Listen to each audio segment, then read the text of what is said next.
of dengue actually caused by this guy. Well, he's not the problem, and also increase in pathogenic organism due to this heat. Santa Catarina is getting warmer, and that's why now we are having actually dengue fever that once in the past was more in the tropical belt. We are in 27 south, a little bit out of the tropical belt, but because of the expansion of the tropical belt, now we are having also this disease.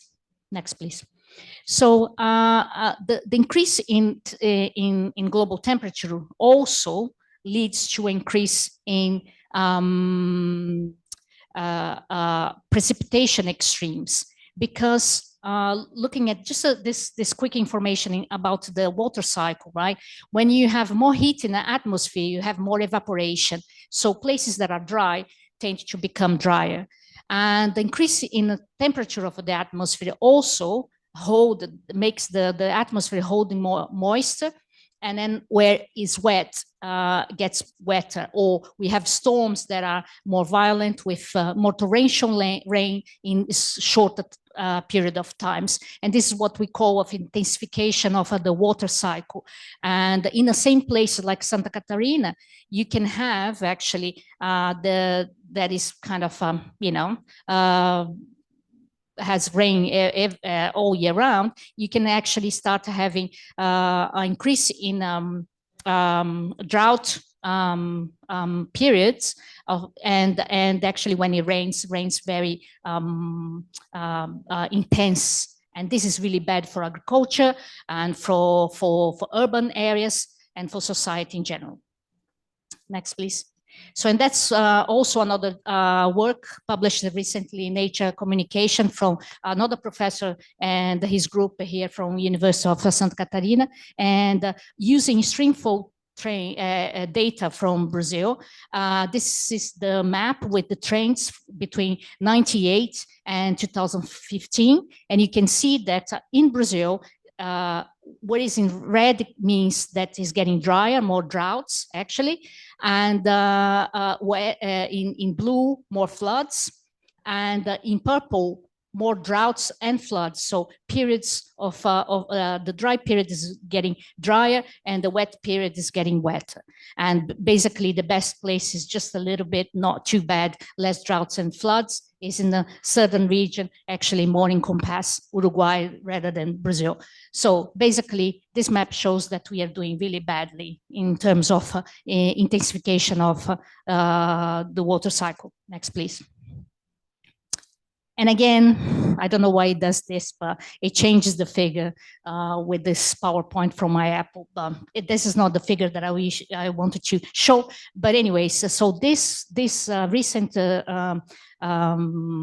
paper show a reduction of 20% in southern hemisphere of a water availability. And the figure that I want to show, that I don't know why it disappears, is the map. And the main place that is the bigger reduction in water availability is actually over Brazil, and particularly the Midwest of Brazil, where is the agribusiness. Next, please.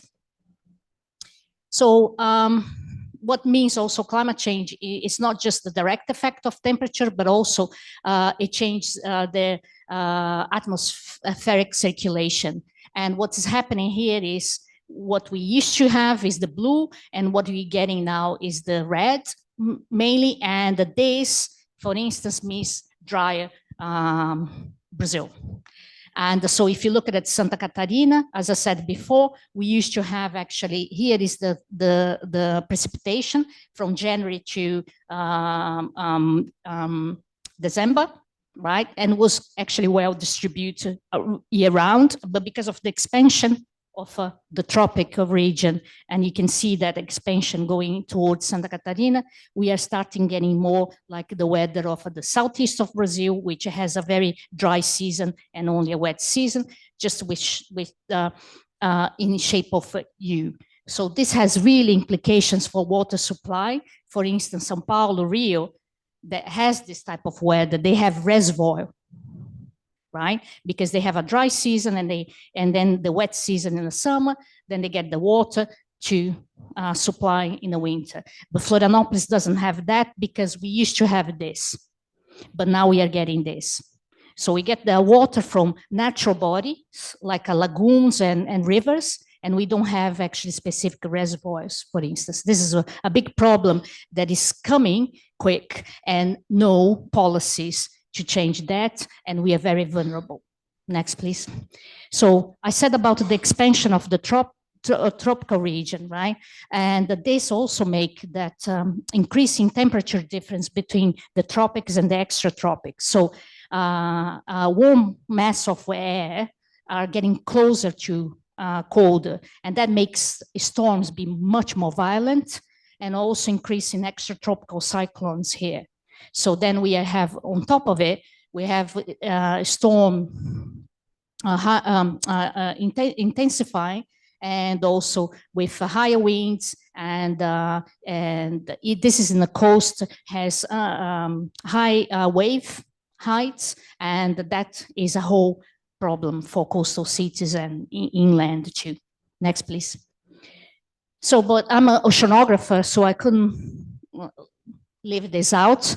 People talk too much about the land because we live on land, but actually the oceans absorb 90, well, this is a little bit out of date, is 90%, the best estimate of the excess of energy trapped in the Earth system due to climate change. So 90% goes to the ocean.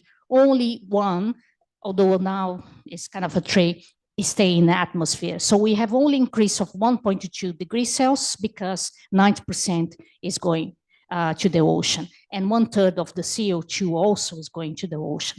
But this, just to give an idea of the energy, is equivalent to 5 Hiroshima atomic bombs per second, right? The ocean absorbs 5 atomic bombs per second since the 70s, or even, well, at this rate, more recent.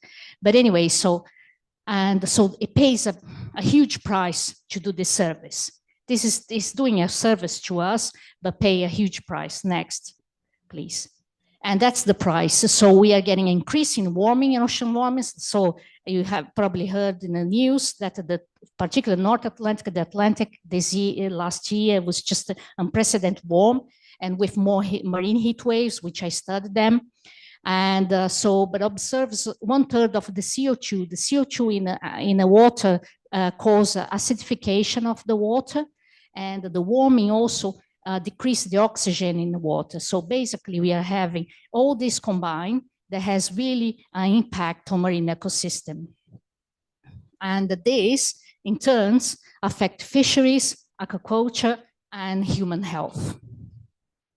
So, and also, this increase in warming and this absorption of obviously energy in the ocean, we have expansion, thermal expansion. So the water gets warmer, expand. It can't expand to the sides or to the bottom, expand it to the high, to the top, and then is half of the sea level rise is actually just thermal expansion. The other half then is the melting of glaciers and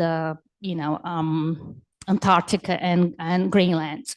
So this is from NASA, since the satellites started the records and 1993 and 1992, and we had 10 centimeters of increase in the sea level. And then people say, well, I surf here, waves of 3 meters. What is 10 centimeters? But what people don't understand is that 1 centimeter in the vertical, it depends obviously of the topography, but in average it represents 10 meters inland, okay? So 10 centimeters is not a small number. Next, please. So then the impact of this, then we have the sea level rise, increasing storms, and wave height. As I said, we had more coastal inundation and coastal erosion. Here in Florianopolis, we have this, and then we start doing what? Dumping sand on the beach, right? Who pays that? Everybody, right?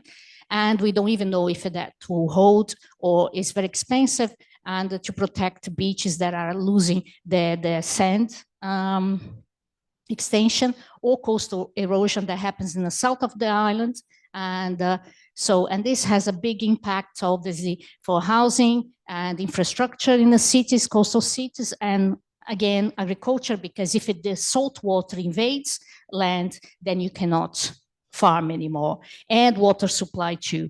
Our main water supply, Lagoa Peri, has a danger that if the salt water reach there, then we will never be able to use that water again. So then, wrapping up the effects of climate change, obviously the most, I think, worrying in my opinion is the water scarcity and increasing extreme events, sea level rise, etc. And this put in check then our water and food and energy security, right? Particularly in Brazil, that 65% of electricity is hydroelectric, so is related to water availability, and we are losing that, right? When we should be actually transition to green energy, then we are losing our major source of a green energy, and health and well-being, obviously. So the strong impacts on the poorest, this is the problem, a social inequality. This is not fair, because who emit more and is more responsible suffer less, and vice versa, right? And then obviously impact all sectors of our daily lives. Next, please. And the biodiversity crisis, which I didn't talk too much about, is not my field, but we know that there is a reduction in genetic diversity, pollinator and regulatory species, so important, associate with increasing in species that are not good for us, that transmit diseases and pests. And this obviously related to soil degradation, reduction in yields and fisheries, and increasing vector-borne disease, as I said, and epidemics. Again, strong impacts on the poorest, social inequality play a big role here, an unfair role, and the sectors most affected, agriculture, fisheries, aquaculture, health, and tourism. So then, well, bad news, but obviously we have a little bit of solutions, right, for this, and they are intrinsically related: climate, I think, justice and social justice. But the solutions, I think sometimes there is a dichotomy in terms of, at least in the view of people, and I don't see that way, is that if you do something to the environment, is detrimental to human development and economy, as we know, right? I'm a degrowth person, by the way, but I think we could do sustainable and thinking more about the social development instead. And we know that that are the type of policies: mitigation, which is reach net zero as soon as possible; adaptation, to adapt to the changes that are underway, and we cannot stop. The ocean play a big role in that, right? We are not going to see that ending, because all that energy is there and will come back. And preserve and restore for the biodiversity. Next, please. And obviously, I think everybody already heard about it. Mitigation policies is transition to green energy, reduction on deforestation, which Brazil can do really well in our emissions. Just 40% of our emissions is related to deforestation, so it would be easy, but never mind.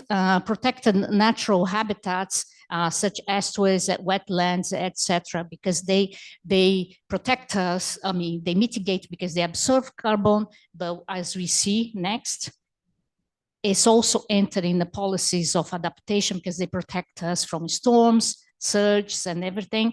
So basically, generally, these policies, mitigation policies, also are adaptation policies. I'm pro nature-based solutions.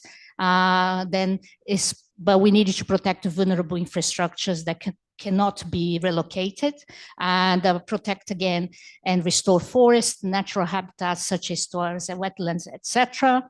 And we needed to monitor change the impacts on social and biological system to predict and act. And that's why I would expect that we invest a little bit more in science to achieve that. but not the case. And I wanted to give, now is my few last slides. I don't want to pass my time, but I always look at this, and this is in Portuguese. I'm sorry, I couldn't translate this, right? But this is exportations. This is the Brazilian exportation importation, right? And the value of what we export is around the $2 per kilogram. And what we import is $20,000 per kilogram. And if you look at the details, we basically export soy, all raw, oil, everything kind of, you know, I forgot that in English, but never mind. And then we import everything actually added value to it, right? And this is really bad because, in my opinion, we haven't still left Brazil Colônia. We're still in the Brazil Colônia where we had the gold cycle, the coffee cycle, the rubber cycle, and now we're in the soil. In the 21st century, we're still in Brazil Colônia, right, in history, because we are just exporting commodity and importing technology. And this could be an opportunity for Brazil to actually, you know, develop technology, greener technology, and do something. And we are missing this because most of people in this country still don't believe in climate change. Next, please. And this is, again, I don't know why comes the different figure there, but there was a map that shows where the scarcity of water is global-wise, which is the biggest region with a scarcity is in Brazil, exactly in this region here. These papers are 2 published papers, right? Where is the virtual water flow out of Brazil, right? And in 2004 was 43 billion meters square, and now it's at 100 billion meters square, and only with the production of soil. So we are actually taking this water out of Brazil and exporting for this country. The companies here, you can see, is all multinational. The money doesn't even stay with us, okay? It benefits a few, and this is put in check our next generation. And this is, for me, is something that, you know, I don't know why, but there you go, or maybe we know why. And so solutions, I think, more quality, value, less quantity, preservation. I'm a grow person, I said so. And the transition to actually 21st century Brazil, I think. We are still in a I don't know, 1500s or something like that in that respect, which I call the Brazil Colônia. Is a historical period. And in terms of commercial balance and the post-war in terms of urban planning, I didn't have the time to say, but we're still thinking about building another bridge here, another lane in express highway coming here, because we are thinking in putting more cars, and that we're going to resolve the problem, right?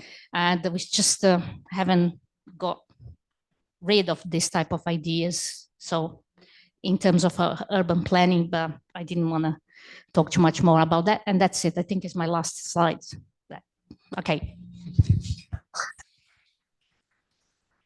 Thank you, Regina, for your presentation. You can sit here for a while. Now, I will pass the words to Naira. Please, let me switch the presentation. Pronto, Naira, você tem a palavra. Boa tarde a todos e todas. Eu me chamo Naira. Eu sou indígena do povo Caxuano-Tirió, do estado do Pará, aqui no Brasil. Hi, my name is Naira. I'm from indigenous people named Cachuiana and Tirió, and I'm from the state of Pará, of Brazil. Eu vou fazer minha apresentação em inglês, porque eu acho que tem várias nomeações técnicas e eu vou estar falando devagar para a tradução tá, eu acho que pegando. Tranquilo?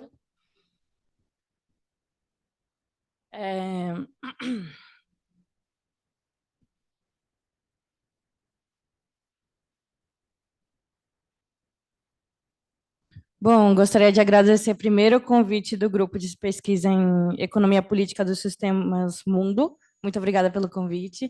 Eu vou começar minha apresentação falando do tema da mesa.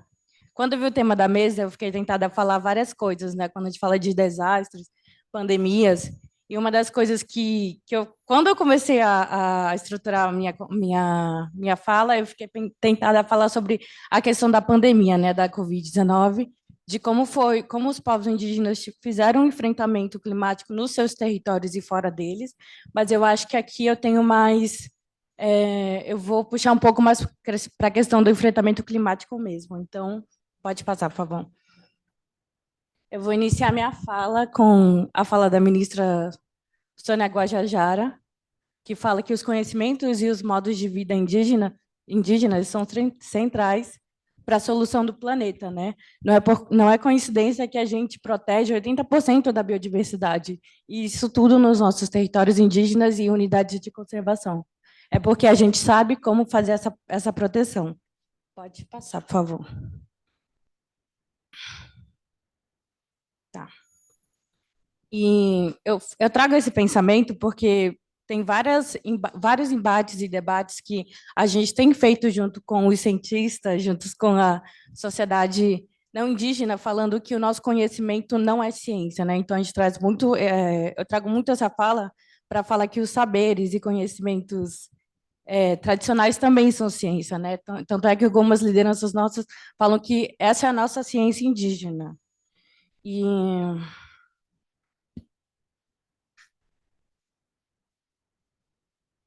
E dando uma leve contextualização, então, de como o movimento indígena começou a se introduzir na pauta do enfrentamento climático. É um movimento que se organizou desde a Eco 92, que foi a primeira vez que o movimento indígena se organizou de forma representativa para fazer frente à pauta de mudanças climáticas, né? Mas a gente deixa sempre claro que essa prática do enfrentamento climático realizados nos territórios indígenas há milênios. E então eu trago um pouco de que essa interconexão das mudanças climáticas e todos os desastres que acontecem hoje, a gente sabe que chegou a um ponto crítico que não é mais algo natural, não é mais um desastre natural, a gente sabe que eles ocorrem por conta de toda a interferência antrópica. E uma das políticas que eu trago agora como alguns tipos de soluções que a gente tem visto nos territórios para o enfrentamento climático é a Política Nacional de Gestão Territorial e Ambiental das Terras Indígenas, que a gente tem trabalhado muito no Ministério, junto com os outros ministérios e a sociedade civil, que no caso é a PNGAT. A PNGAT é um decreto de 2012 que tenta condensar em 7, 8 eixos que, por exemplo, questão de patrimônio genético, tem eixo de... Só não tem eixo de mudanças climáticas ainda, mas é uma política que foi feita justamente para trazer as soluções de mitigação e adaptação às mudanças climáticas, juntando com os conhecimentos tradicionais que já acontecem nos territórios indígenas.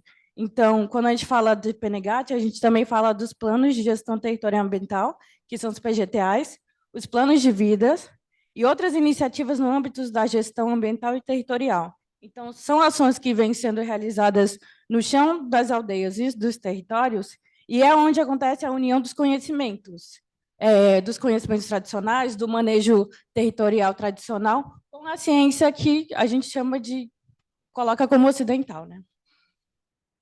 Pode passar. Não, ainda não pode passar.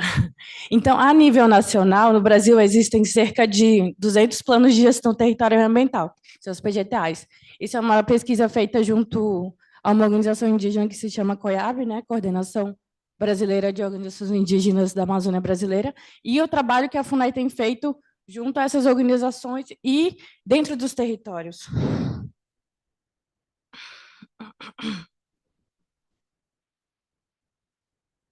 Tá. Aí eu vou dar um breve resumo, que no Brasil, então, são cerca de 200 planos de gestão territorial que a gente tem hoje. Só que dentro da Amazônia, só que a maioria fica dentro da Amazônia. Então, a gente tem cerca de 60 instrumentos de gestão ambiental e territorial, que a gente chama de GAT, né? Que são planos de vidas, outros mecanismos, além de ser só um plano de gestão, e cerca de 70 planos de gestão territorial e ambiental dentro da Amazônia já estão concluídos e outros mais estão em andamento. Aí eu coloquei o hot site ali, que vocês conseguem ter um panorama melhor, pelo menos, da Amazônia brasileira, como esses planos estão sendo elaborados.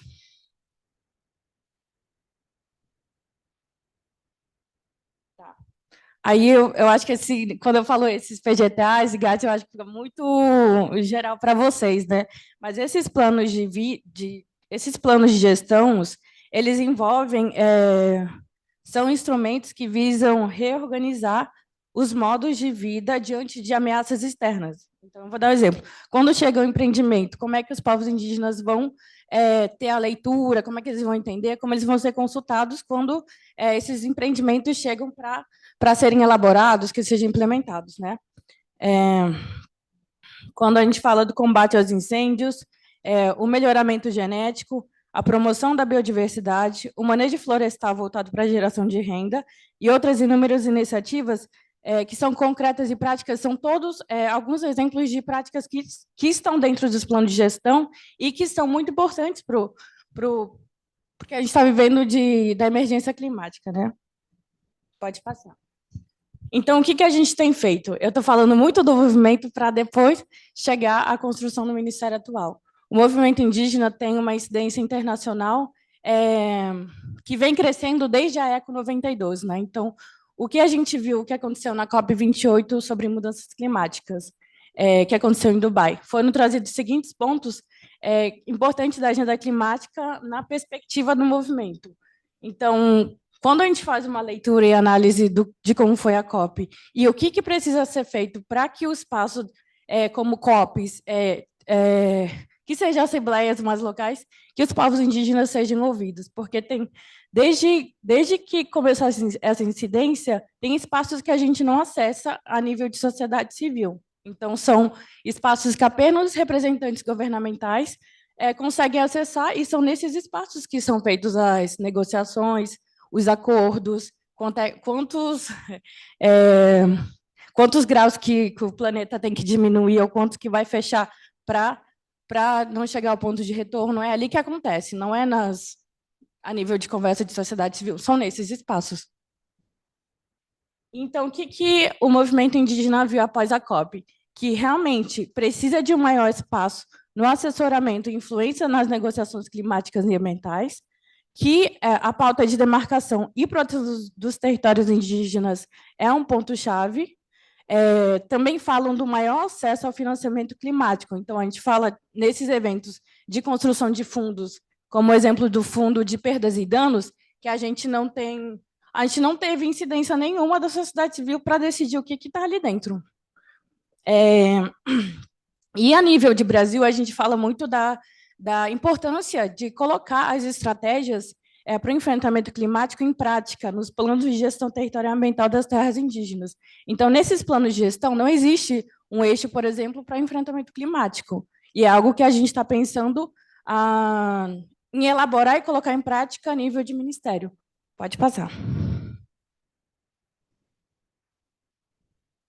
Com a criação do novo ministério, a gente tem dentro dele uma diretoria que se chama Justiça Climática, porque a gente sabe o quanto essa pauta é cara e crucial aos modos de vida, né, dos povos indígenas.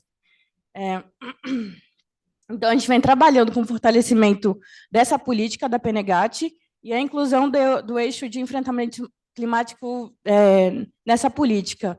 Uma das coisas que a gente fala de orientação dentro do Ministério é que a gente não vai criar novas políticas para enfrentamento climático. Hoje existem várias práticas, e a PNGAT é um exemplo deles, de que estão sendo feitas várias iniciativas, várias ações concretas, e o que precisam? Esses povos e seus territórios têm que ser fortalecidos, e não chegar como se a gente fosse fazer uma nova política, como se isso nunca e nem tivesse sendo feito já, né? Então, a gente tem essa missão de fortalecer o que já tem e impulsionar e fortalecer a nível financeiro também. essas iniciativas.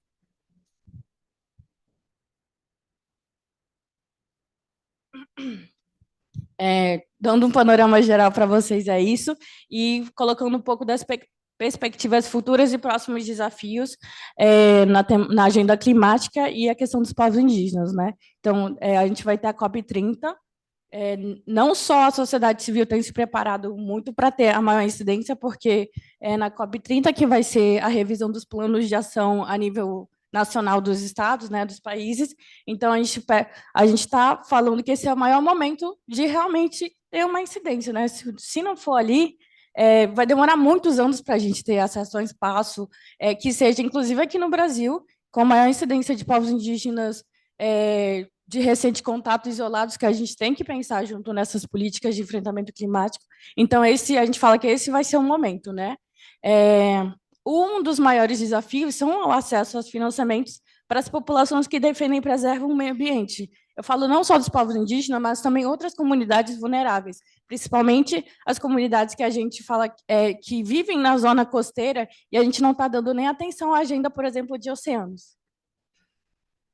E uma outra coisa que pode ajudar no debate é apoiar espaços como o Acampamento Terra Livre. Esse ano ele vai fazer 20 anos e é a maior assembleia dos povos indígenas a nível brasileiro. Então, e uma das pautas que vai ser principal de debate vai ser o enfrentamento climático. Então, a gente sabe que eles estão se organizando para ter essa maior incidência, mas como a gente, como governo, também pode estar apoiando essa participação, né? A gente sabe que é muito difícil, enfim, em todos os níveis, que seja de financeiro, até chegar lá na ponta e até acessar realmente os espaços de tomada de decisão. Pode passar. E é isso, gente, dando mais uma dinâmica mais política e de contexto da agenda climática para os povos indígenas. Obrigada.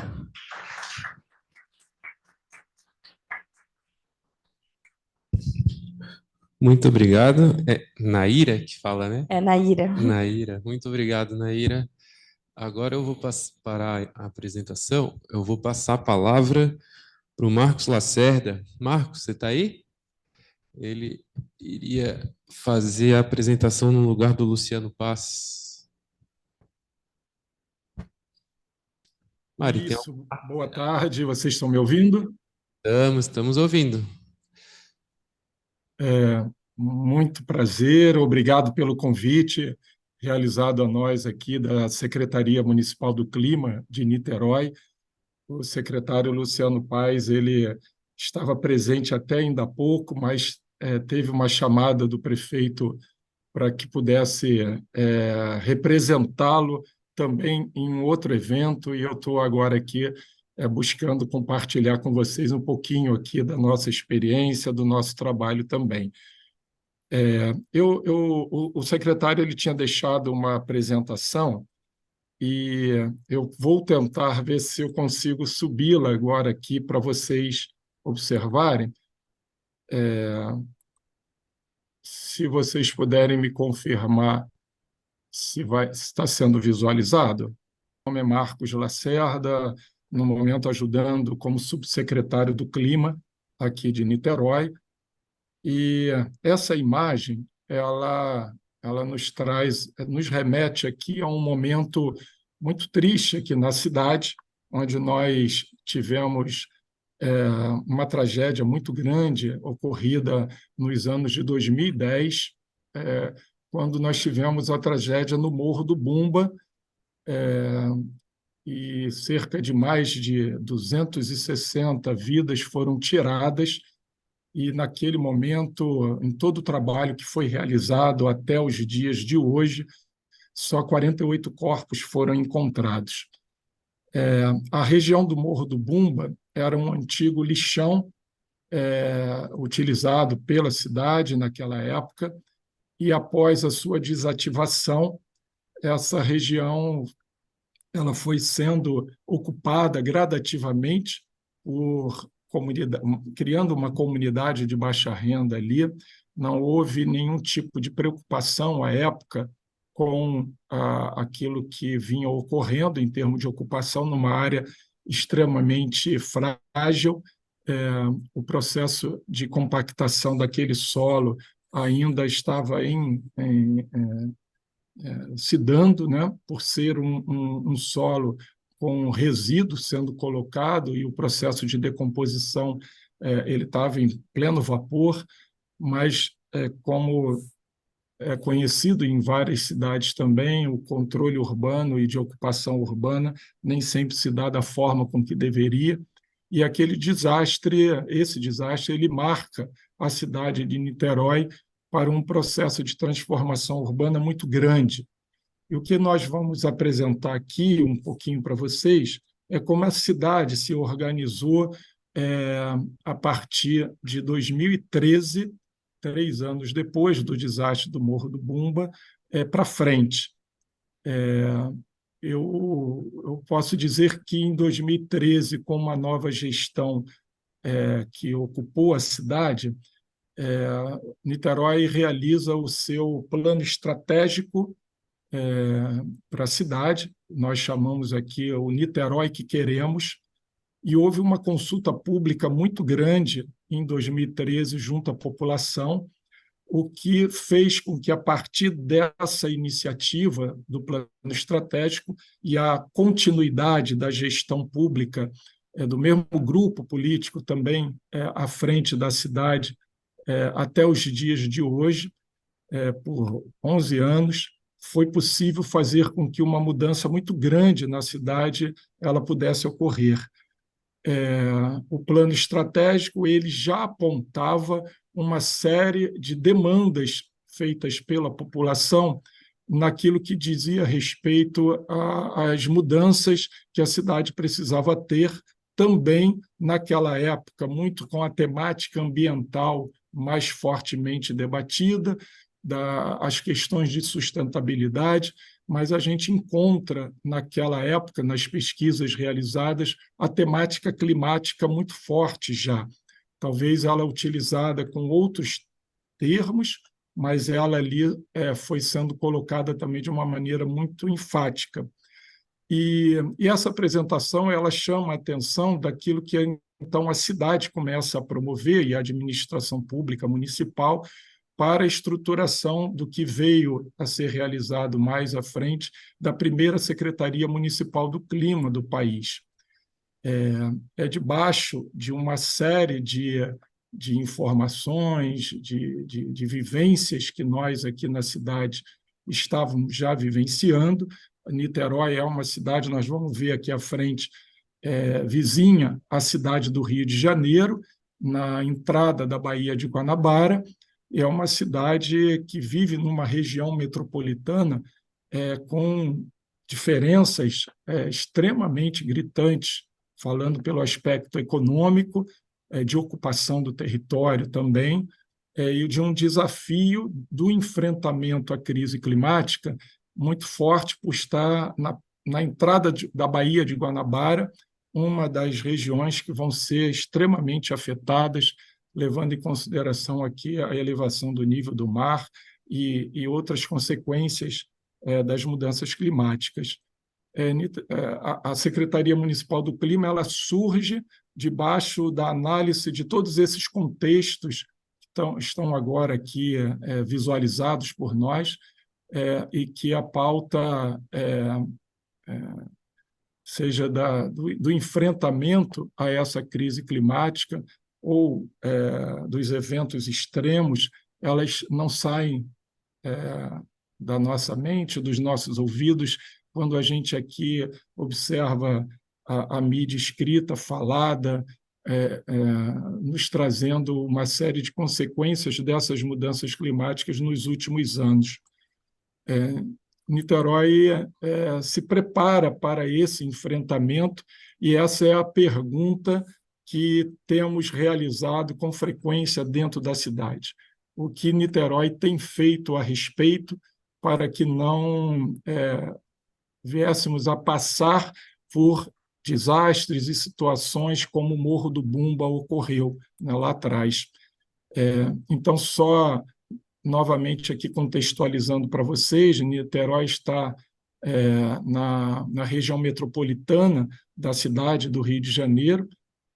Nessa região metropolitana, cerca de 70% da população do estado vive aqui nessa região, e é uma região extremamente complexa.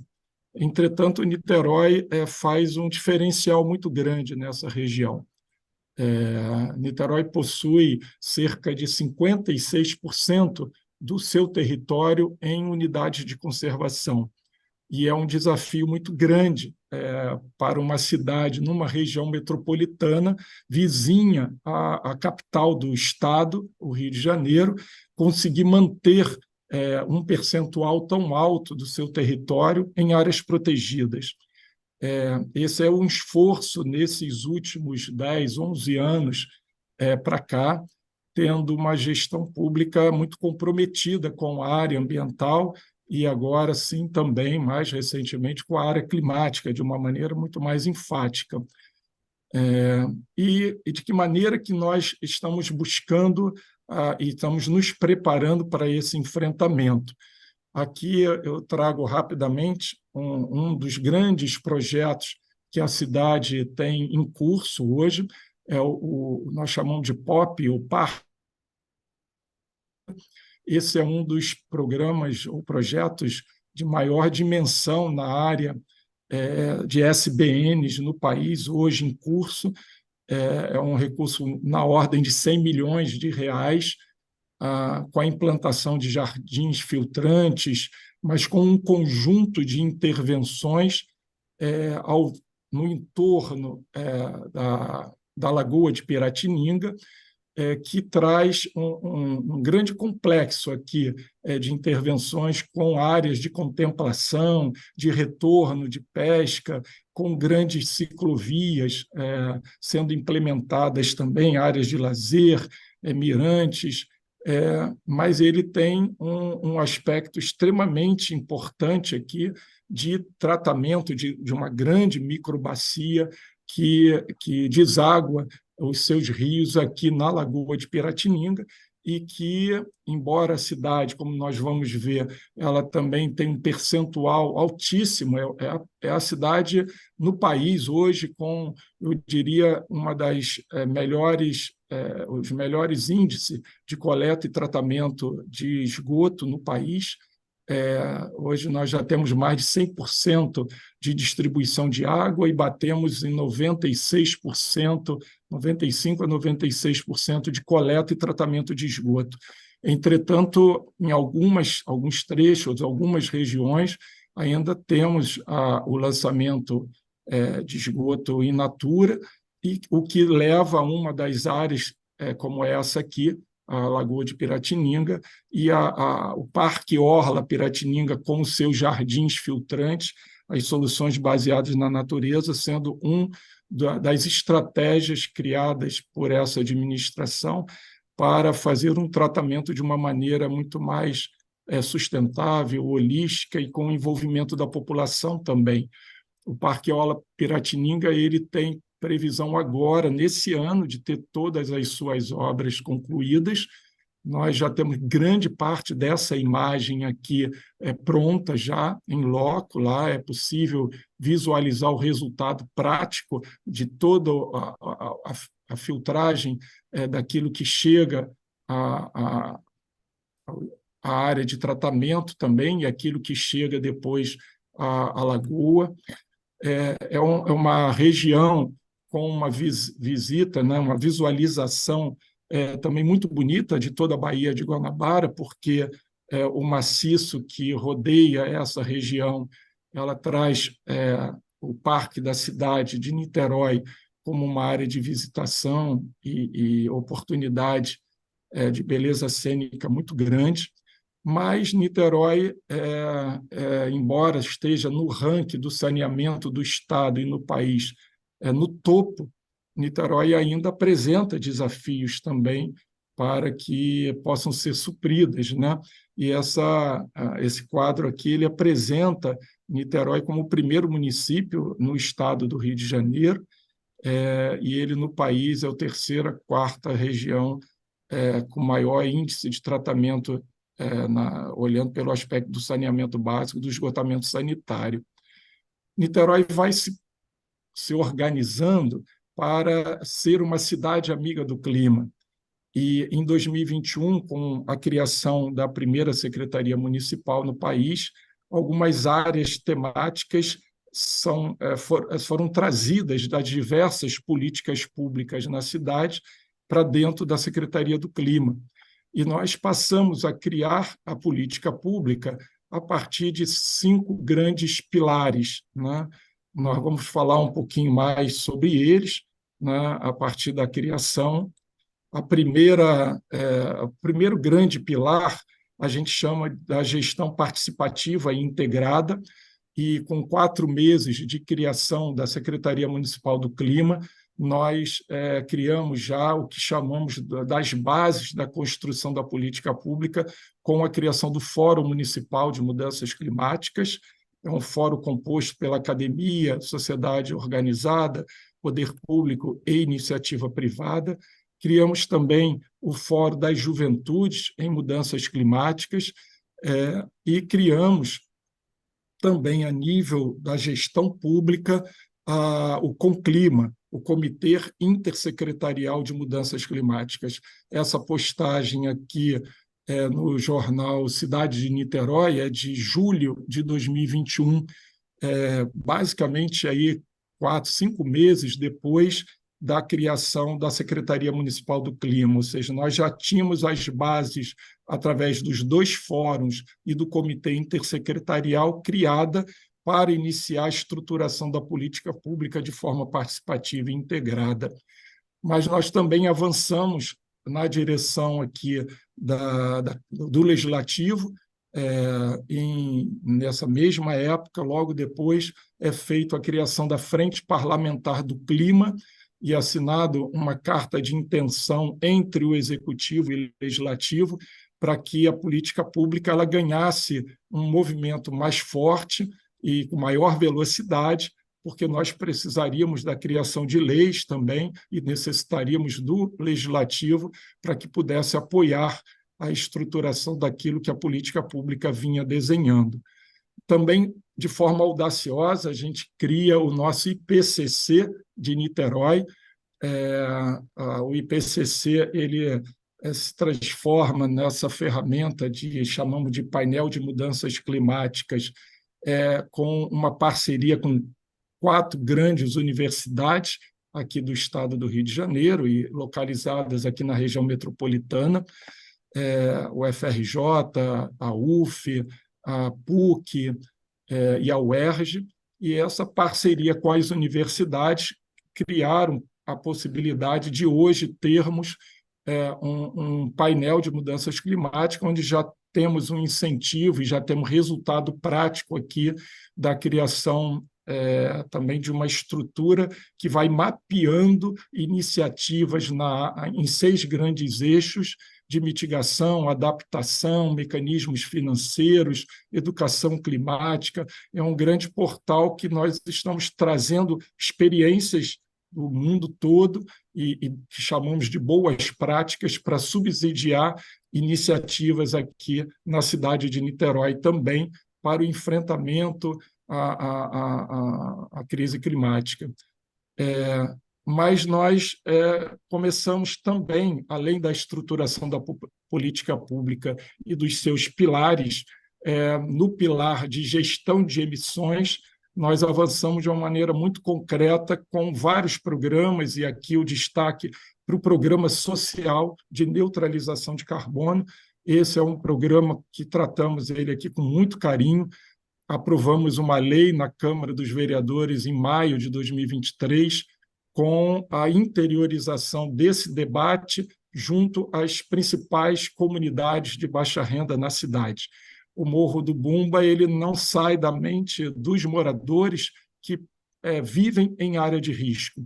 E a cidade, a prefeitura, ela nesses últimos 10 anos, ela investiu mais de R$1 bilhão em contenções de encostas, em adaptação dentro dessas comunidades, em programas social, cultural, educativo, E o Programa Social de Neutralização de Carbono ele vem com a chegada da Secretaria Municipal do Clima, levando o debate, e eu digo sempre que é tirando o debate do meio acadêmico, do meio do poder público e de grandes empresas, a gente interioriza a discussão climática dentro de assentamento de baixa renda a partir desse programa social. E ele tem uma questão muito interessante, porque nós temos na cidade a moeda social carbono, ou melhor, a moeda araribóia, que ele se configura como uma moeda social, e aí nós atrelamos a moeda do clima, que nós chamamos aqui na cidade, um valor econômico a ela, e os moradores que reduzem emissões, comprovam a redução de emissões através da fonte de energia, de água e de resíduo. Nós monitoramos mensalmente isso. Elas, na lei, aparece um percentual que faz uma relação com um valor monetário financeiro, e esse valor, através da moeda araribóia, chega ao morador da comunidade. Ele é um valor que vai de R$ 250 a R$ 750. Então, hoje nós temos aqui a possibilidade de avançar na direção de uma bolsa de crédito de carbono comunitário com repasse de benefício financeiro aos moradores de baixa renda. Esse é um projeto que vem ocorrendo desde o ano passado nessa área, cerca de 1.000 moradores fazem esse piloto. Esse é o lançamento pelo prefeito Axel Grael na comunidade, quando nós fizemos aqui no ano passado a Conferência Brasileira de Mudanças Climáticas e levamos para conhecer o complexo do Caramujo, grande parte de visitantes que estavam na cidade, e o lançamento do programa se deu naquela época também. Mas nós temos aqui, eu vou passar de forma mais acelerada, no eixo também do pilar de comunicação e de conhecimento, o Programa de Educação Climática é uma parceria que agora vai se efetivando de uma maneira mais concreta com a Fundação Oswaldo Cruz, a Fiocruz. Estamos, depois de fazermos vários programas de capacitação para a inclusão na grade curricular da temática da educação climática, hoje a gente faz um desenho do programa para a cidade como toda. Tivemos chance, sendo representado aqui em Niterói pelo secretário do Clima, Luciano Paes, no Seminário Internacional sobre Mudanças Climáticas, o único brasileiro presente também no Egito, teve a chance de poder lá apresentar os avanços que Niterói vem dando. O desafio solar é uma estratégia de mobilização da cidade, já há algum tempo realizado por nós, desde 2021, aqui é o exemplo de 2022, são competições de barcos movidos por placas solares, mas esse a gente traz como um grande exemplo, porque ele faz parte de um programa de transição energética na cidade, onde é incentivado hoje um programa de certificação de boas práticas em neutralização de carbono no meio empresarial. Então, assim como nós temos um programa voltado para a área social, aqui também temos um programa voltado para a iniciativa privada, também temos um programa de educação climática voltado para o segmento de educação, e assim a construção da política pública ela vai abarcando a todos os segmentos de uma forma muito concreta. Aqui é a assinatura do prefeito com 4 outras cidades da região metropolitana, na verdade foram 4, Rio, Niterói, Maricá e Mesquita, assinaram um acordo de cooperação técnica para esse programa de forma integrada de transição energética também. O nosso programa voltado para a iniciativa privada, no ano passado nós tivemos 62 empresas envolvidas, apresentando boas práticas, tivemos mais de 114 certificados entregue a essas empresas que comprovaram medidas de boas práticas eficientes em neutralização de carbono. Esse ano, nós já lançamos o segundo edital e temos mais 74 empresas envolvidas no programa de boas práticas. A gente tem certeza aí que esse número tende a crescer a cada edição renovada também. Esse slide ele fala do programa de certificação, mas ele ajuda a contextualizar os pilares da política pública, o pilar da gestão participativa integrada, que eu falei dos fóruns com o clima, da gestão de conhecimento e comunicação, principalmente pelo programa de educação climática, o pilar de gestão de emissões, como ali vem sendo focado o gestão social, né, o Programa Social de Neutralização e o Programa de Boas Práticas na área empresarial. A gente hoje vem realizando o Plano de Ação Climática da cidade, depois de também ter realizado o nosso inventário de gases. Então, temos o pilar da gestão de instrumentos e a gestão de pactos e acordos, tanto a nível nacional como internacional. Niterói tem dado uma dedicação muito grande ao compromisso firmado nos seus pactos e acordos assinados. Nosso inventário já apresenta resultados muito eficientes, com cerca de 18% de redução daquilo que apresentava no período 2016 a 2018. É uma cidade que vem ampliando as suas ciclovias. Hoje temos mais de 80 quilômetros de ciclovias dentro da cidade implantada. Nosso plano de ação climática foi lançado ano passado, em setembro do ano passado. É um programa de 12 meses. Temos aqui até agosto desse ano para finalizar o nosso plano de adaptação, mitigação e resiliência também. E temos várias outras iniciativas que nós temos tomado também na linha da eletrificação de frota, de ônibus, debaixo desse programa de transição energética também, que a cidade vem vivenciando.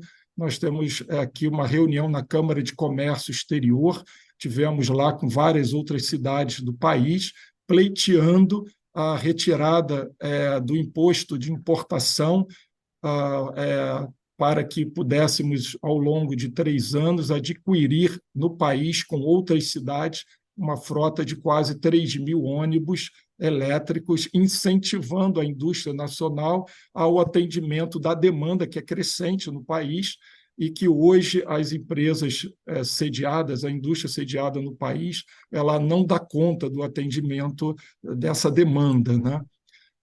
Na área de saúde, nós avançamos muito com inventário de gases e plano de ação climática em unidade de saúde também.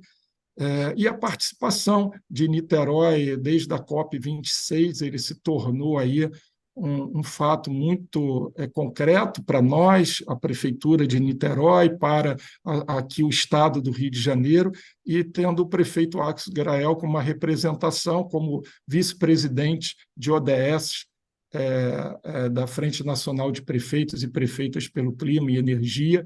Ele vai tendo uma posição também muito importante dentro da COP26, na COP27, COP28, marcando uma presença dos governos locais e defendendo muito essa pauta de uma maior articulação daquilo que as COPs vêm tratando e das medidas que os governos municipais, governos locais, vêm trabalhando também para o enfrentamento da crise climática.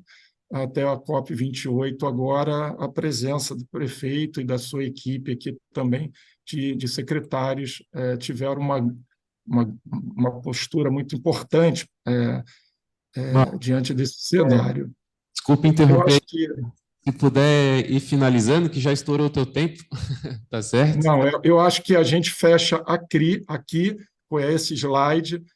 Nós, no ano passado, lançamos a criação da Rede de Cidades pelo Clima, no âmbito da Conferência Brasileira de Mudanças Climáticas, e possivelmente agora, no meio do ano, nós vamos fazer o convite para várias cidades aqui no país estarem em Niterói, fortalecendo esse movimento da rede de cidades pelo clima.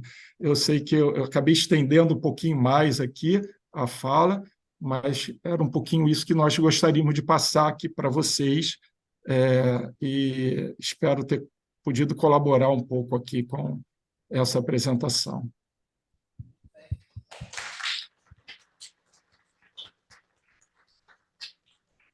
Excelente, Marcos. Deu para dar um delineamento geral aí da política do clima da cidade de Niterói. Então, eu já vou passar a palavra para o Pedro Christ, que está aqui representando, então, o Ministério do Meio Ambiente. Obrigado. Beleza, boa tarde, pessoal. Meu nome é Pedro Christ, eu estou aqui representando a Inamara Mello, coordenadora geral de adaptação à mudança do clima aqui do Ministério do Meio Ambiente. Em nome dela, eu queria agradecer o convite. Eu vou tentar falar devagar, que eu vou falar em português, para a tradução conseguir acompanhar. Tá certo? A ideia aqui, complementando as falas dos demais colegas, é trazer uma perspectiva federal do planejamento em adaptação, o que o Brasil está fazendo dentro da área de atuação do Ministério do Meio Ambiente e demais ministérios que têm uma interface com esse tema. Deixa eu só colocar aqui para... Esse slide eu trago só para contextualizar um pouco da nossa preocupação, né? São cenários de emissões, o desejável é que a gente consiga caminhar pela linha verde e azul, para manter nosso aquecimento global limitado a menos de 2 e de preferência 1,5 grau. E a linha vermelha é num cenário continuando como as coisas estão, né? Business as usual. Então, a gente tem uma lacuna muito grande, demanda um esforço global para a gente dar uma guinada realmente nessa trajetória de emissões. Esse slide traz um pouco do tamanho do desafio. E trago aqui também, a doutora Regina já abordou um pouco, né, na apresentação dela, qual que é o nosso perfil de emissão no Brasil. Então, o Brasil tem feito a sua parte na agenda de mitigação de emissões de gases de efeito estufa, né, e tem caminhado numa trajetória consistente com as suas metas, né, estabelecidas de redução de emissões. Esse último dado aqui desse slide é de 2020, mas as taxas de desmatamento vieram caindo, né, no ano passado.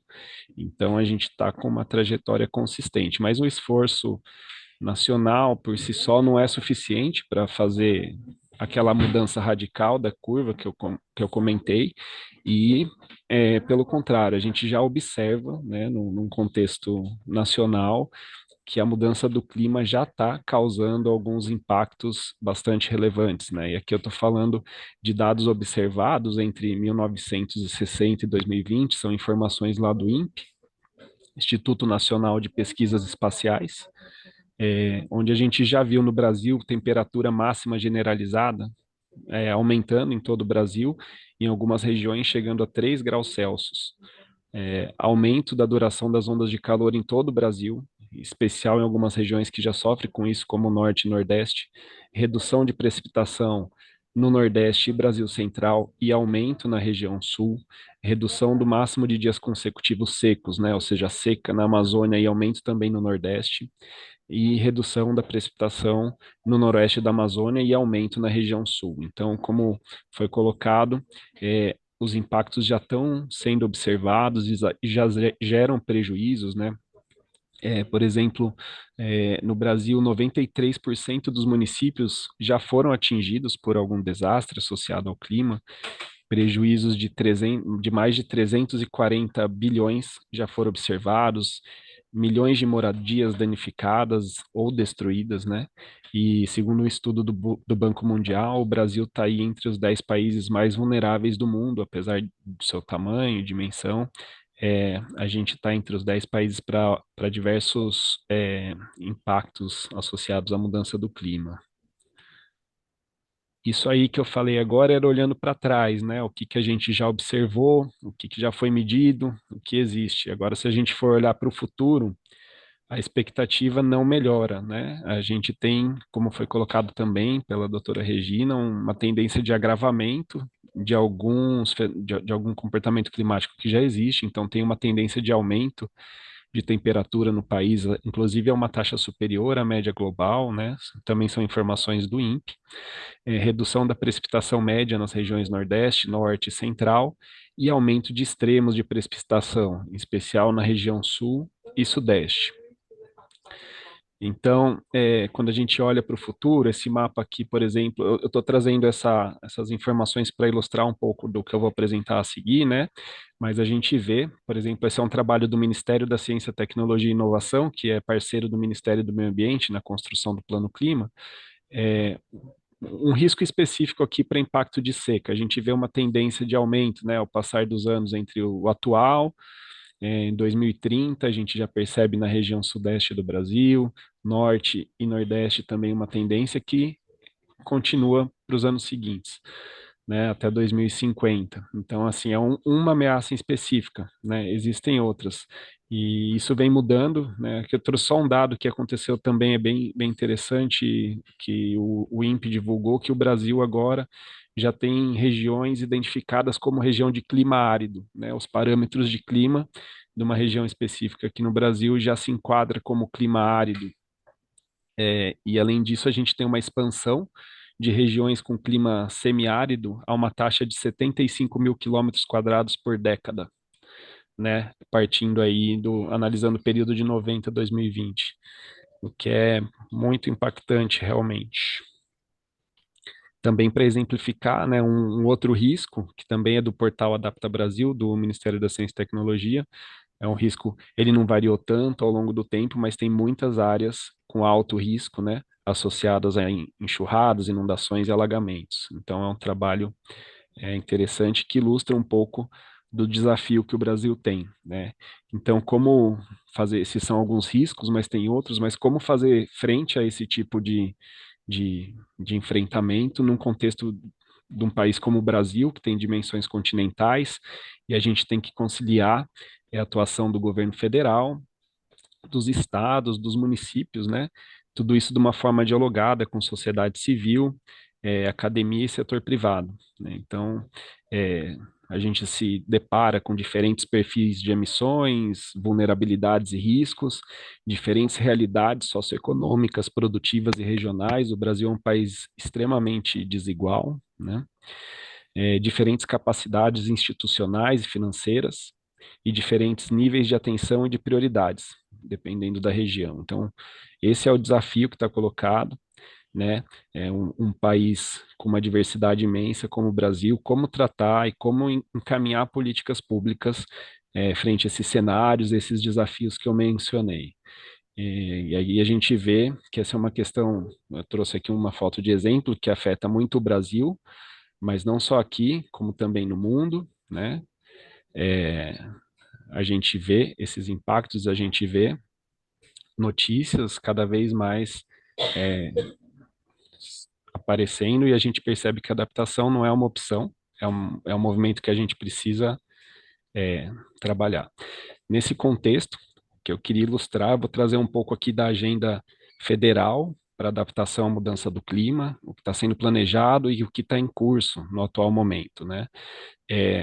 Todos os objetivos do Ministério do Meio Ambiente e Mudança do Clima em sua Secretaria Nacional de Mudança do Clima estão endereçados de alguma forma para tratar aquelas questões.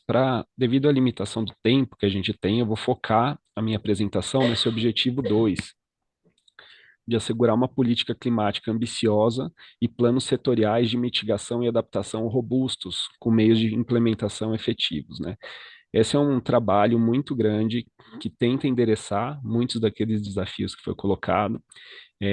Tem respaldo na política nacional sobre mudança do clima, na contribuição do país para a Convenção de Clima, né? E a ideia é construir o Plano Clima com um horizonte temporal 2024 a 2035. Esse plano clima, esse processo já está em curso, tá? Ele tem dois componentes principais, que são as estratégias gerais, né, e setoriais para mitigação, mas também a estratégia nacional de adaptação e seus planos setoriais, como a gente vai ver um pouquinho mais adiante, e algumas estratégias transversais, né, relacionadas a temas que perpassam todas essas agendas. Falando um pouco de como isso está organizado dentro do governo federal.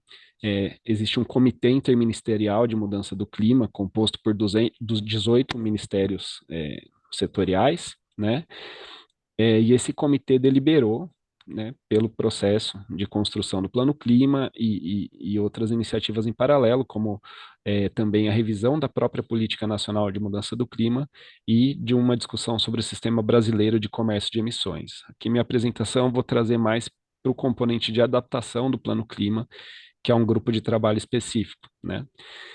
Esse mesmo grupo interministerial, esse mesmo grupo interministerial que definiu esse processo traz alguns elementos mínimos, né, um conteúdo mínimo dessa estratégia de adaptação, que ela precisa ser feita. É importante ressaltar aqui que o horizonte temporal é até 2035, ela tem que trazer um contexto nacional da adaptação, né, o histórico, cenários prospectivos de exposição, vulnerabilidade, capacidade adaptativa, princípios, diretrizes e prioridades nacionais de adaptação, diretrizes para a elaboração dos planos setoriais de adaptação e também diretrizes para a integração de ações aos planos de ação climática subnacionais.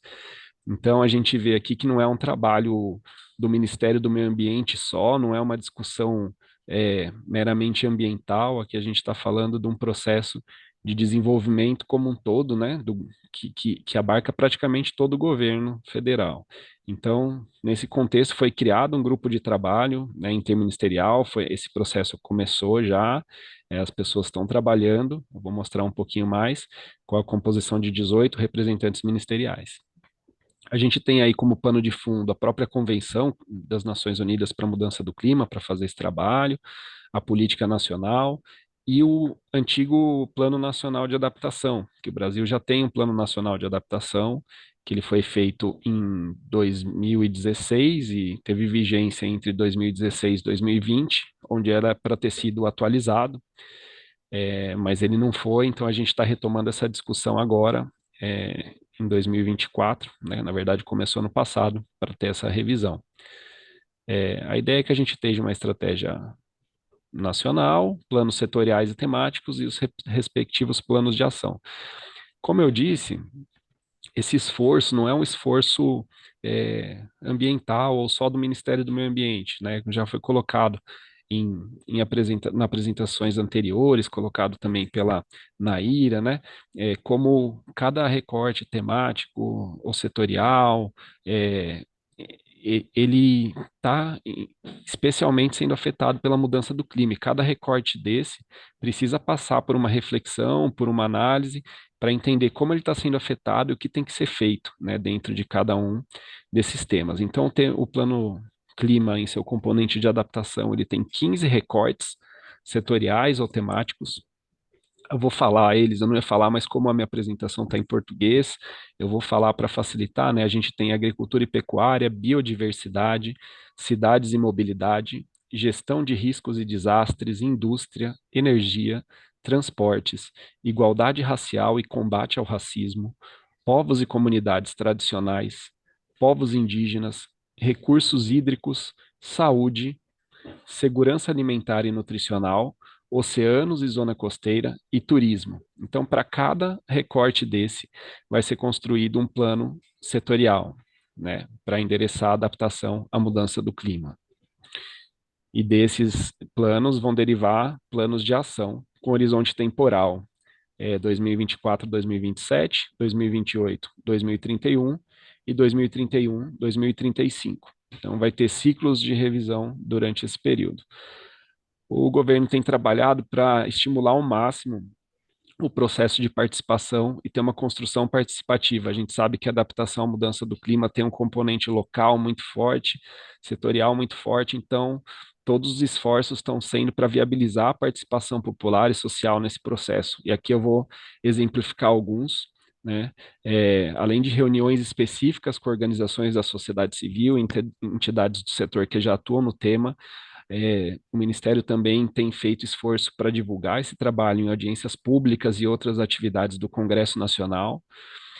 Tem alguns eventos que são dirigidos e propostos pela própria coordenação do processo, no caso o Ministério do Meio Ambiente, seminários, oficinas temáticas, a gente já fez oficinas sobre justiça climática, sobre emergência climática, sobre federalismo climático, então são questões essenciais que a gente induz a discussão.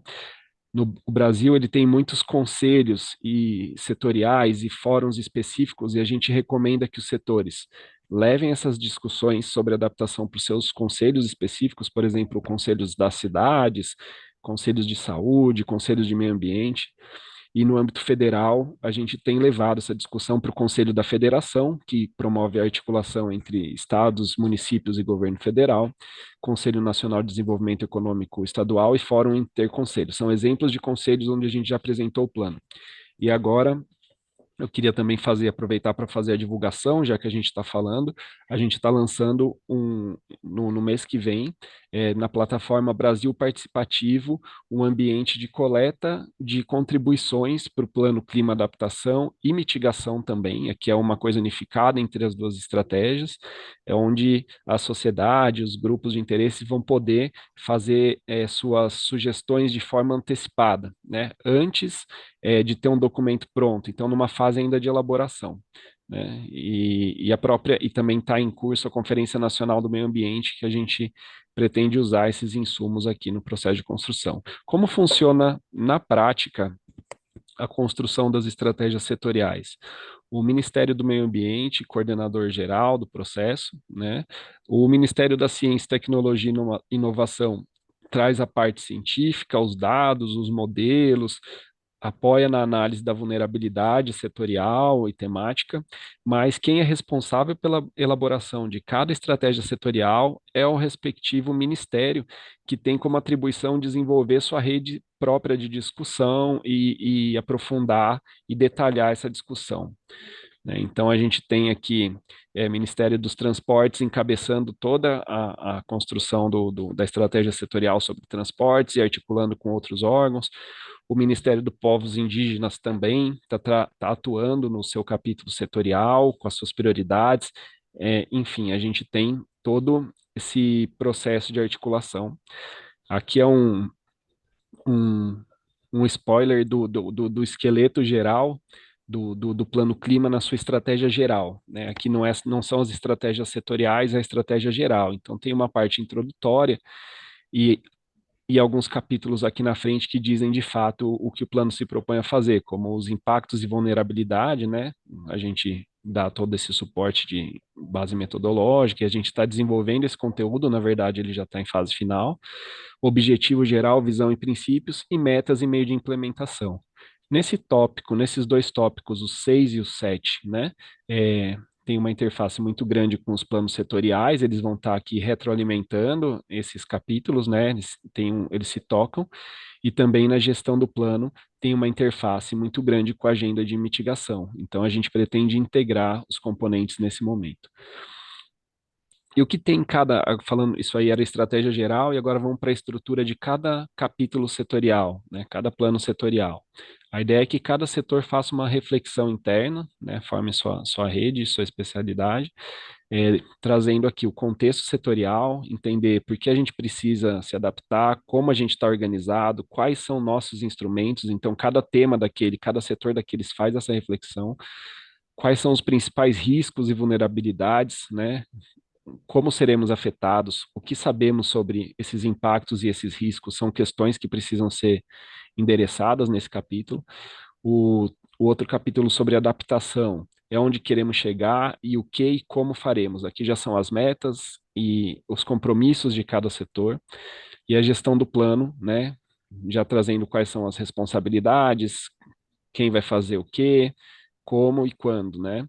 E considerações finais, né? Que são questões que eventualmente não consigam ser endereçadas no primeiro ciclo do plano, mas que precisam ser consideradas nos ciclos seguintes. Então, é um indicativo. E daí, tendo esses capítulos setoriais, a ideia é que a gente passe por um ciclo, a gente chama de ciclo de adaptação, mas é um ciclo de planejamento que se retroalimenta, né? Avaliação dos impactos, vulnerabilidades e riscos, que levam ao planejamento para adaptação, implementação das ações de adaptação, monitoramento e avaliação, e o processo se retroalimenta, e a gente tem ciclos de revisão até 2035. o conceito que a gente usa para cada um setor trabalhar essas vulnerabilidades, esses riscos dentro dos capítulos setoriais, é a flor de risco do relatório do IPCC de 2014, né? Entendendo o risco como uma interação das ameaças, da exposição e da vulnerabilidade. Então, os setores usam essa flor de risco como guia metodológico para fazer seus capítulos setoriais, entendendo onde eles vão atuar, normalmente na vulnerabilidade ou na exposição, né? No caso da adaptação. E a gente traz alguns eixos transversais e norteadores, que foi também falado hoje aqui, e a justiça climática, o Ministério do Meio Ambiente entende que eventualmente os mais afetados pela mudança do clima e os mais vulneráveis são os que menos contribuem para esse problema, e eles são afetados de forma desigual e desproporcional. Então, esse enfoque de justiça climática sobre as relações de desigualdades sociais, institucionais e históricas que existem no contexto brasileiro é fundamental, né? A gente quer promover dentro de cada estratégia setorial uma reflexão sobre isso e ter uma resposta abrangente e sensível às particularidades de cada comunidade, setor e região, né? E nesse contexto a gente está fortemente induzindo a inclusão de recortes como classe, raça e gênero, além de povos, comunidades tradicionais, biomas, juventudes e outros, nos capítulos setoriais, sempre que couber. Aqui só uma linha geral, esse slide é para falar que a gente vai ter um documento da estratégia geral, estratégias setoriais e planos de ação que vão ser submetidos, depois de aprovados pelo governo, a um processo de consulta pública. Vou compartilhar com vocês aqui o cronograma, como que a gente está trabalhando, para vocês também, quando quiserem contribuir, se verem no processo. Começou em junho esse processo do ano passado, de 2023, antes do início formal, foram realizadas diversas consultas, oficinas, enfim, e no final do ano, de fato, começou formalmente o trabalho de construção do plano. A estratégia geral, que é esse cinza, a gente pretende terminar até abril, né? A parte está aqui em março, mas a gente vai entrar um pouco em abril, tem uma oficina prevista para abril. E as estratégias setoriais e temáticas, essas vão ter sua conclusão em setembro desse ano, tá? Em paralelo ao processo de elaboração, são aqueles espaços de participação que eu mencionei no slide anterior. Então, agora em abril ou maio vai começar o Brasil Participativo para contribuição online, e em paralelo vão ocorrendo as conferências de mudança do clima, e a ideia é que todo esse material vá alimentando a construção dos capítulos setoriais e fortalecendo também esse documento que já vai estar pronto em abril, mas a gente pode ir incluindo novos elementos, né, para chegar em outubro com o documento pronto para consulta pública. Pessoal, essa era uma visão geral, né? A ideia aqui é construir um plano clima e uma política climática com a cara do Brasil, então respeitando essas particularidades. E eu paro aqui minha apresentação e obrigado.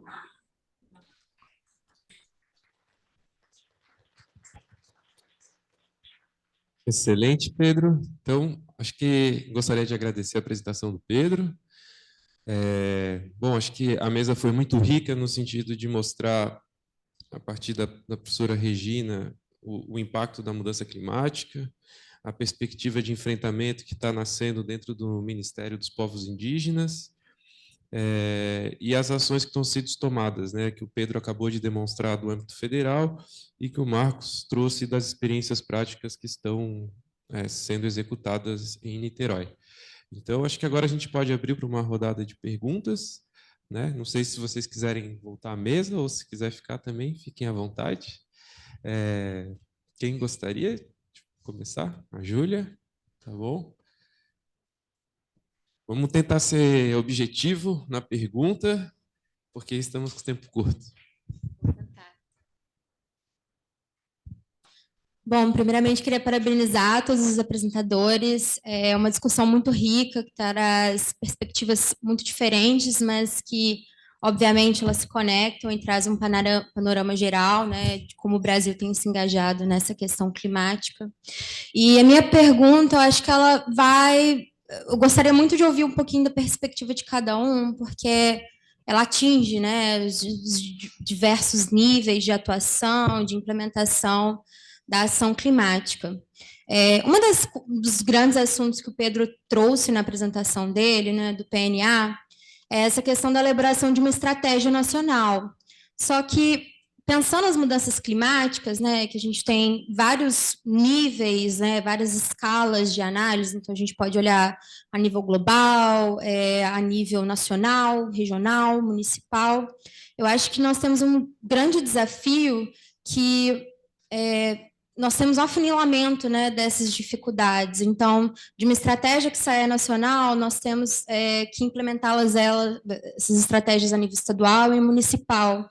E muito se perde nesse afunilamento, né? Inclusive a força, a energia para poder implementar.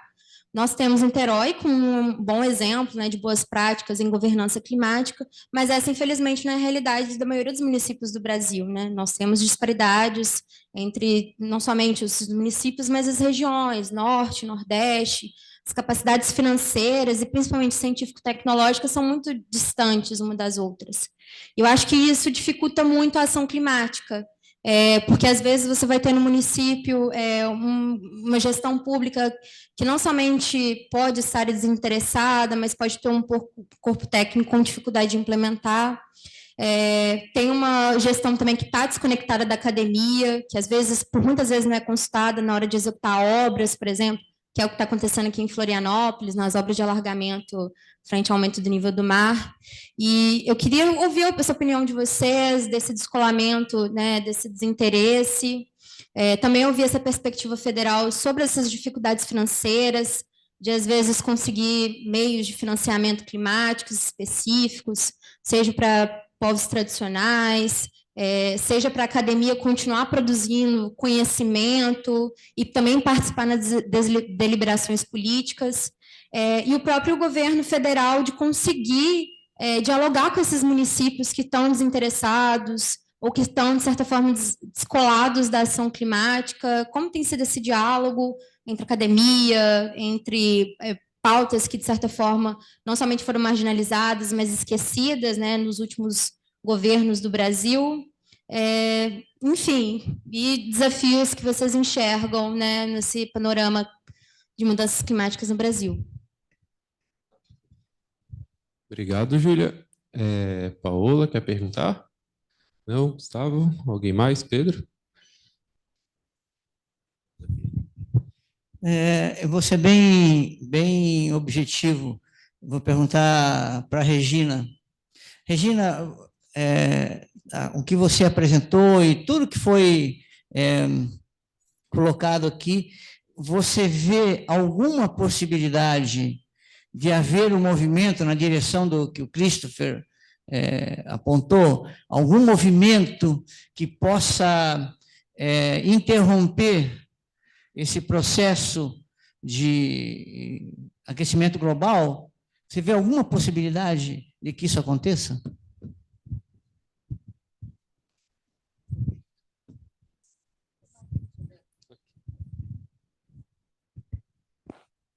Tá ligado? Tá. É difícil. Eu acho bem difícil, pelo que vai de encontro um pouco da pergunta dela, né? Eu acho que a gente está numa situação melhor agora, novamente com uma visão federal, né? Com uma estratégia melhor hoje em dia, mas, de novo, quando a parte ambiental passa para nível de município, né? E muita da legislação agora pode ser feita pelo município, aí é muito vulnerável à situação política corrente, né? Então você não tem, e isso eu acho bem difícil, se a gente não tiver uma consoância e educação mesmo, e uma consciência no Brasil, pelo menos a nível de Brasil, mas eu acho que global, né?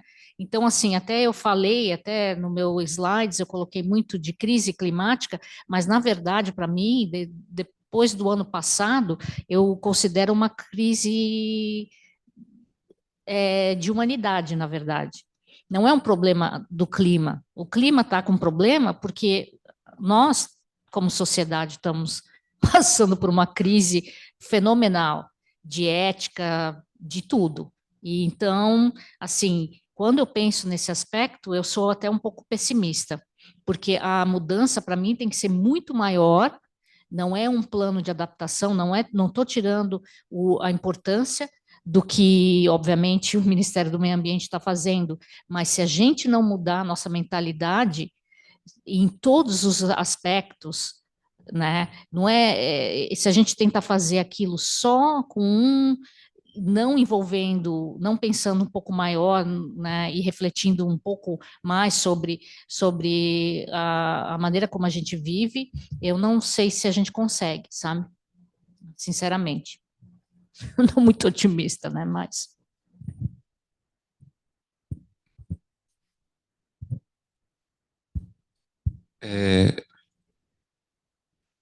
Pode falar, Naira. Não, vou responder um pouco do que a Júlia perguntou e trazendo um pouco de olhar de esperança também, né, para a academia, para a sociedade civil, que é que é os que estão vendo, né, que estão lá na base que a gente fala a nível local, nas nossas bases, que enfrentam as crises climáticas às vezes têm um plano de adaptação, sem um plano de mitigação. E eu, pelo menos eu e o Christian, acho que a gente sabe o quanto é difícil nossas soluções, que a gente está pensando a nível que estão na teoria ainda, né, chegarem e serem realmente praticados. A gente sabe que quando chega nos setores a nível federal, aí vai para o estado, para chegar no município, é um processo que muitas vezes se perde, como a Júlia fala, né? Então, pelo menos agora no trabalho do Ministério dos Povos Indígenas, já está tendo muito esse cuidado realmente com essa virada de chave, eu acho, né, de modos de vidas, que a gente chama, né? A gente tem feito muito trabalho depois das eleições passadas, né, com as secretarias estaduais, que, a partir do exemplo do Maranhão, que tem uma secretaria especial justamente para povos indígenas, que pauta não só o enfrentamento climático, mas com um olhar delicado, específico pelo menos para a população indígena, a gente tem chamado a atenção dos estados para ter articulações, que seja construir planos ou ações pontuais para essas situações, né? Então, a gente tem chamado um pouco mais a atenção dos estados também. Então, uma conversa que a nível federal nunca tiveram com municípios e estados que têm grande maioria da sua população indígenas, falo de municípios como São Gabriel da Cachoeira, que 90% são povos indígenas, mas não existe um plano de enfrentamento climático. Onde é que está a responsabilidade, às vezes, das prefeituras, dos vereadores? Então, chamar atenção um pouco a nível local também, né? Então, a gente fala, ó, a gente tem hoje um ministério, vocês não estão mais trabalhando sozinhos e vamos fazer um plano articulado. Eu acho que esse nível de conversa demorou muito para acontecer. Então, a gente está tendo às vezes, força-tarefa de estar ali conversando com os prefeitos, vereadores, que seja com os secretários. Tem secretários específicos até dentro dos municípios e a gente não sabia. Então, essa rede de articulação é um trabalho que a gente está fazendo, né? É um trabalho de formiga, mas eu acho que é muito necessário, né? Às vezes a gente fala que a união é só a nível federal, a gente esquece dos estados e dos municípios, né? Então, tanto é que tem vários, como é que fala? Quando a gente fala de povos indígenas, o Brasil está em 7 medidas cautelares e provisórias na Corte Interamericana. Por quê, né? Então, eu acho que a gente tem que ter uma chamada de atenção de aumentar esse nível de articulação como governo, assim, né? Eu acho que a nossa maior tarefa do Ministério dos Povos Indígenas, a gente fala que a gente é um ministério articulador, justamente porque vai dar o pontapé a essas primeiras conversas, né? Então, desde que o Brasil voltou a ser democracia. Então, é um processo longo. Marcos, não sei se quer comentar a pergunta da Júlia. Fique à vontade. Sim, sim. Eu achei extremamente pertinente a fala dela, e eu tenho certeza que todos que vivem no âmbito da política pública, ela tem esse entendimento da grande dificuldade que é trazer aquilo que está planejado a nível macro para nível micro, né? E aí, no caso, a nível local. Eu vou falar aqui uma experiência vivida pessoalmente nos últimos 10 anos, ligado à política pública de gestão de recursos hídricos no país. A Lei 9433, ela trouxe para o Brasil uma oportunidade de uma gestão participativa e descentralizada por bacia hidrográfica. A delimitação político-administrativa que os nossos planejadores urbanos, e eu falo como planejador urbano também, esteve extremamente comprometido quando nós ficamos reféns de uma delimitação física imaginária nos nossos mapas municipais, estaduais, regionais, mas que não atendia a um planejamento que deveria ser muito mais holístico e sensível àquilo que o território ele desenha quando nós observamos aí sim a geografia da bacia hidrográfica. E a Lei 9433, quando ela aponta para uma gestão compartilhada de bacia hidrográfica e traz a sociedade organizada, os grandes usuários da água, empresas, poder público, academia, para dentro do debate dessa gestão, eu penso que ela teve aí um passo gigante dado, porque ele traz para perto entes que necessitam trabalhar de forma conjunta, colegiada, e não só o poder público. Muitas das vezes integrando até iniciativas positivas entre município, Estado e União. Entretanto, nós não temos pernas, muitas das vezes, para interiorizar isso nos demais segmentos e tendo a parceria de um colegiado talvez tão expressivo como a política de gestão de recurso hídrico consegue fazer quando ele traz uma gestão por comitê de bacia, por exemplo. Eu penso que a governança ela tem que ser encarada, a governança debaixo, né, da política pública de mudanças climáticas, ela tem que ser observada com muito carinho, né? Nós precisamos interiorizar os fóruns de mudanças climáticas como uma grande ferramenta de governança, porque eu tenho certeza que a União, o Estado e o município sozinho, nós não vamos conseguir dar conta do desafio que é dos planos setoriais, né? Seja o plano de mitigação, um plano de adaptação, um plano de resiliência sozinhos. É preciso que a sociedade possa comprar, na verdade, esse desafio e ser parte integrante da busca dessas soluções. Por mais que nós venhamos a ser os incentivadores dos planos macro ou planos setoriais, ainda assim é preciso criar o grande desafio no país, de forma regional, local, para que os demais setores organizados entrem nesta luta e nesse enfrentamento de forma conjunta também. Então, eu gostaria de trazer um pouco essa contribuição como sendo uma vivência pessoal na política pública de gestão de recurso hídrico, que eu penso que poderia ser muito bem observado para a gestão da política de mudanças climáticas também. Obrigado, Marcos. Pedro?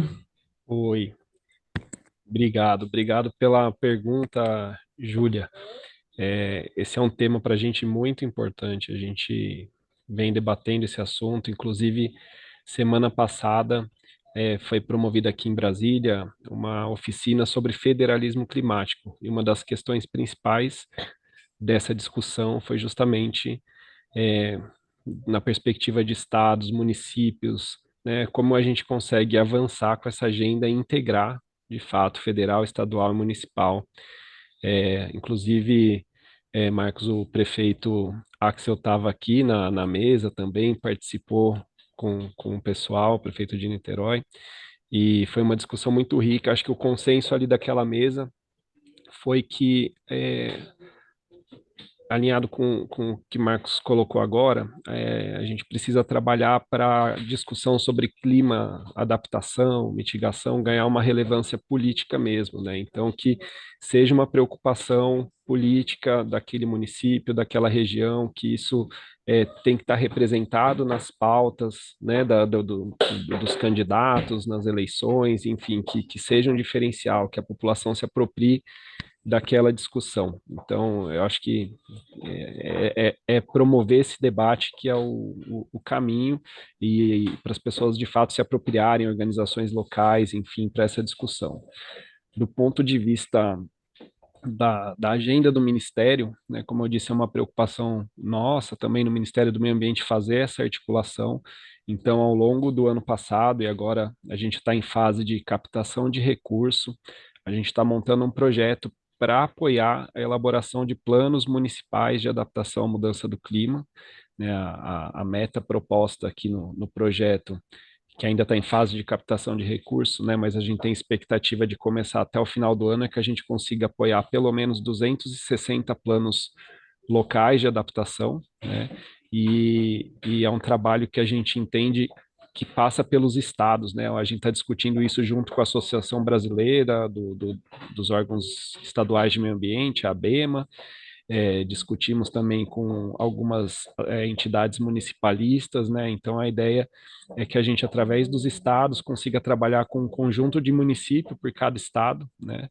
Para promover esse planejamento municipal e adaptação e que isso seja o início de um processo, né? Que o estado continue trabalhando junto com os municípios mesmo após o término do projeto. Então é uma iniciativa que tem relação com isso que a gente está trabalhando.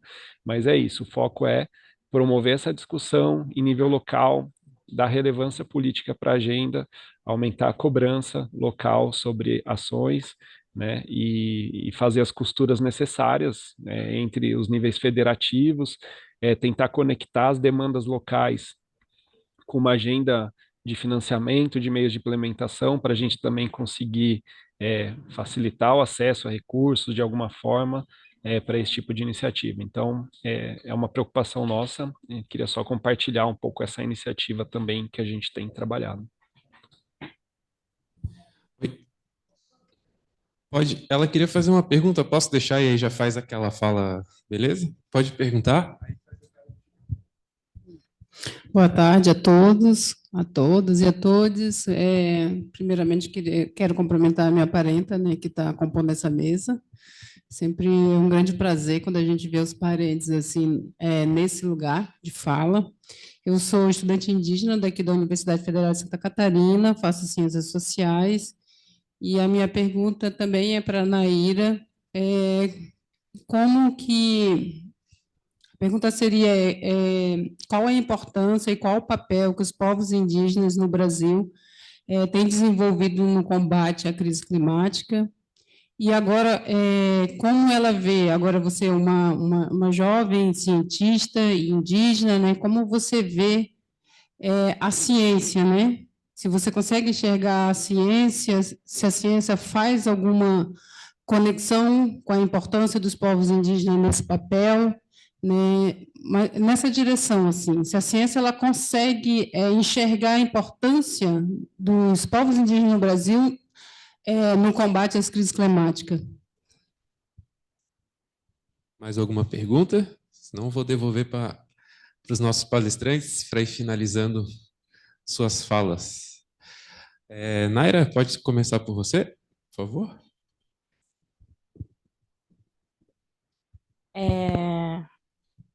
Bom ver vocês nesses eventos, né? A gente se vê muito no movimento indígena, nos locais, como nos espaços de juventude, e agora a gente tem que ocupar os espaços mesmos, né? Eu acho que sair um pouco da discussão e também entrar em um plano como o do governo, que elabora políticas públicas, é uma realidade muito interessante, né, para nós, que a gente sempre fica às vezes fala no teórico, no debate, mas quando é para construir política pública, muitas vezes a gente não estava. Você fez a minha apresentação, mas a apresentação que eu fiz foi justamente como a ciência ocidental, ela é complementar, ela pode ser complementar aos conhecimentos e saberes que os povos indígenas têm há milênios, que têm construído durante todo esse tempo, e que foi um dos principais fatores que hoje, tipo, as terras indígenas e exemplos de unidade, outros tipos de unidade de conservação, são uma das principais barreiras para as mudanças climáticas, né?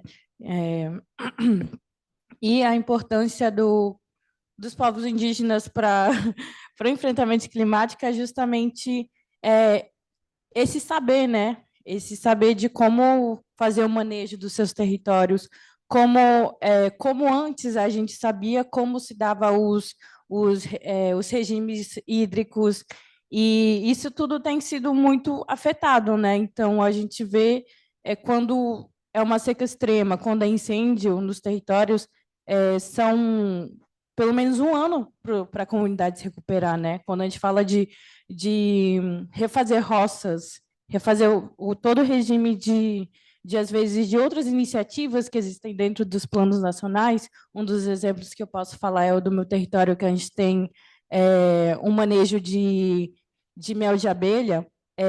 A gente sabe o quanto essas mudanças impactam muito, né? Então, não é de um dia para o outro que a gente se recupera. Então, a importância da gente estar, às vezes, compartilhando os nossos saberes com o entorno, por exemplo, de uma terra indígena, eu acho que é o começo da conversa, né? A gente tem muitos saberes e conhecimentos que estão só conosco, que às vezes é de um ancião para o outro que nem fala português, e a gente acaba nesse embate de estar guardando, às vezes, muitos conhecimentos que a gente pode estar compartilhando com a academia, com a iniciativa privada, pela busca de soluções do enfrentamento climático, né? Então, a gente tem várias iniciativas concretas mesmo acontecendo nos territórios, e essas ações não são muitas vezes financiadas, está sendo feito ali pela comunidade com dinheiro que ela arrecadou, às vezes, de um sorteio. Esse é o exemplo de práticas que a gente tem, né? Então, como a gente pode fortalecer essas práticas? Como a gente pode impulsionar a divulgação? E essa divulgação, muitas vezes, pode ter um retorno para a própria comunidade, né? Ou para a terra indígena. Eu acho que, cada vez mais, e super concordando com a Regina, a gente tem que estar ouvindo, né? A gente fala que a gente quer ser tanto ser ouvido, mas tem espaços que a gente não consegue nem falar. Tu pode falar só 3 minutos. Onde é que isso é um diálogo, né? Então, acho que a solução é mudar essa chave de pensamento mesmo e ir para o caminho do que eu chamo, né? Do que a gente conhece como educação ambiental, mas vai muito mais além disso, né? Eu acho que envolve muito mais o respeito do que uma educação, do que você ensinar o outro a fazer. Eu acho que você não ensina o outro se o outro não quer ouvir. Eu sei que a pergunta não foi direcionada a mim, mas eu gostaria, como cientista, de dizer que a importância dos povos indígenas e originários para o clima e para o meio ambiente é inestimável, né? O que nós temos hoje preservado é por causa de vocês, né? Não é. Então, isso, né? Eu, como cientista lá fora, ainda é difícil, mudou, e eu gosto dessa mudança aqui no Brasil, que a gente tem um ministério e tem representantes. Hoje eu sento aqui com alguém que é do povo originário e com muito respeito pelo conhecimento, mas ainda existe muito lá dentro do Brasil e fora, muita resistência de ver esse conhecimento como um conhecimento válido científico. Isso é uma paulada, sabe? É uma luta, né? Eu, como brasileira, não sou respeitada muitas das vezes fora do país, porque o meu conhecimento, eu sou brasileira, eu sentia isso, e imagina como que é um conhecimento que não é necessariamente escrito e ocidental, né? Mas está mudando, mas ainda é uma jornada que a gente tem, e eu tenho muito orgulho que o Brasil já tenha mudado um pouco esse cenário, né? Então, só nesse aspecto, mas ainda está muito longe da gente fazer essa troca. Quando você fala com muita gente, é sempre aquele negócio de cima para baixo, né? Ah, não, nós vamos lá ensinar. Não é para ensinar, é para ir lá e ouvir e aprender, né?